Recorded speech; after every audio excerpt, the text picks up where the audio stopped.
Hi guys! Welcome na naman po sa aking channel, Orly TV. Sa video po natin ngayon, magluluto tayo ng homemade ginataang langka. Masarap po ito at may kaunting anghang na siguradong inyong babalik-balikan. Umpisa na po tayong pakuluan at palambutin ang gulay na langka. Buksan po natin yung kalan. Pakuluan po natin ito at palambutin ng mga 30 minutos para sigurado. Pagkaraan po ng 30 minuto, itatapon ko yung tubig nitong aking nilutong gulay na langka para tuluyan na siyang iluto. Alisin lang po natin yung tubig.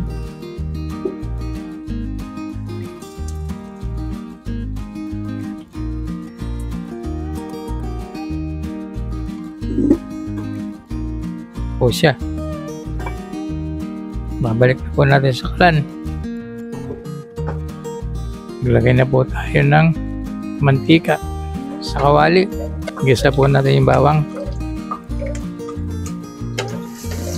Pag mabango na po yung bawang, ihulog po natin yung sibuyas. Pag medyo luto na po yung sibuyas, maglagay po tayo ng 1 kutsarang alamang. Yan. Mabango. Ihulog po natin yung nor shrimp. Kapag nagsama-sama na yung lahat, ihulog po natin yung pork belly. Lutuin natin sandali.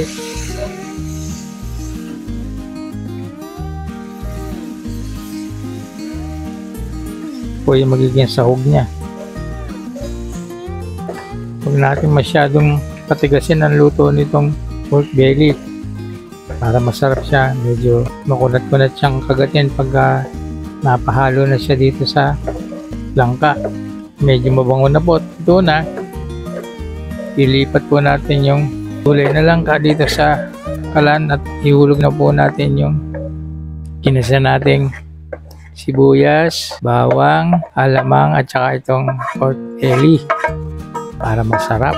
Haluin po natin. So na po natin yung kalan. Haluin lang po natin para mag-mix siya. Pag na-mix na po siya, ihulog na po natin yung coconut milk. Ito po yan, oh. Very creamy siya. Dagdagan po natin ng konting tubig para dumami-dami. Masyadong creamy. Magdagdag na lang po tayo pagka kinapos. Palagay ko kakapusin nga. Kailangan magdagdag pa tayo ng tubig. Dagdag tayo ng tubig. Siguro on top ng gulay.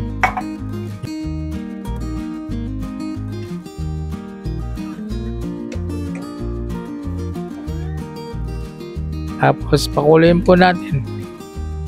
Pero bago natin pakuluan, ihulog muna natin yung sili. Lagay po natin. Atin pong takpan. Pakuluan po natin ng mga 20 minuto. Tignan kung luto na siya.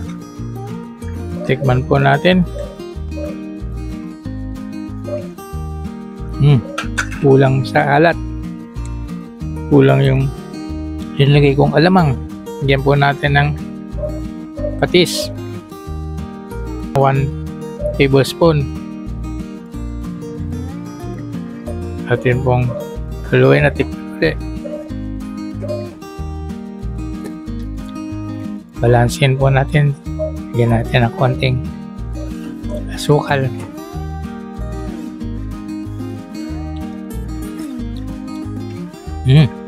Okay.